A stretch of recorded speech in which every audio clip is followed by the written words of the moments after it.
People talk about Lynn as if she's this one-dimensional radical grandmother. She is a grandmother. She is a radical in the sense of she speaks from her heart about what is wrong and what we need to do for change. She has been a criminal defense lawyer under some of the most adverse circumstances in life for the last 20 years. She's respected and loved by her clients, the bar in New York, the people who know her. She is facing a federal indictment charged by the federal government, which can land her in jail for 40 years.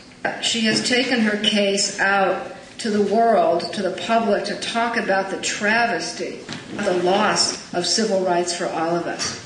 Lynn Stewart has always stood to give a voice to the voiceless. My indictment is based on the fact that I made a press release on behalf of my client. It was done openly. It was done to Reuters News, not a name unknown. It was done over the phone. There were many calls back and forth. It was done absolutely overtly. It was not a message that said, as my friend Ron Kuby said on the 60 Minutes program, did not say Abdul the parrot sings at midnight. It did not say pick up the gold down at the Federal Express office. It was a political message from a political man who had been on the world scene for many years, and whether this government liked him or didn't like him, and I can come back to that, the fact of the matter was he had a perfect right to say it, and in my view I had a perfect right to release it. That the release of this information, which was that he had been reviewing the ceasefire and that he wanted his people back in Israel, the people with whom he had been associated politically for many years, and particularly the persons in the prisons, to know that he thought the ceasefire was not working. And while I'm not going to say to you that he may be a freedom fighter to your cup of tea, or mine even, he has a right to assume that role. He has a right to speak to his people in the way he speaks to them, and moreover, they have a right to self-determination.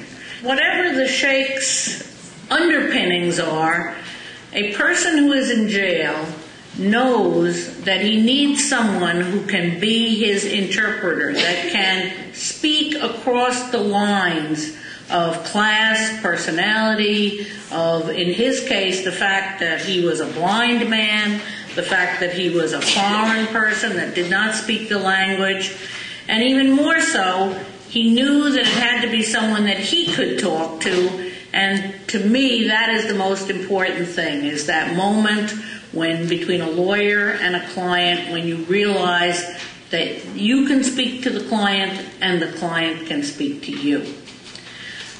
In this case, as in many of my cases, the defense was based on the fact that we had unfettered discussion, that we could talk about everything in the case, that I could bring to him the government's point of view, I could talk to him about what an American jury would be likely, how they would react to things, but the bedrock is that you can talk about anything.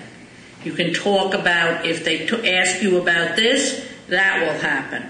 And I don't think that many people in this room are surprised at the notion that really what my indictment is about is not necessarily, as a young documentary maker said to me, oh, it means the government can get you any time, any place, because they've always been able to do that. We've seen them do it for the last 50 years, if not more, going back even to the Parker raids ahead of that.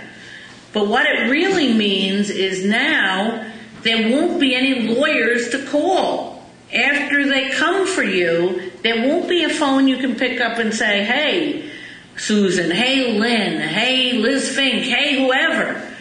They got me down here, they're accusing me of this, and what do I do now? Because the lawyers will have been, A, intimidated from taking those kinds of cases by this prosecution, or that the chill effect, the sense that lawyers, like all people, don't want to confront this government on those grounds.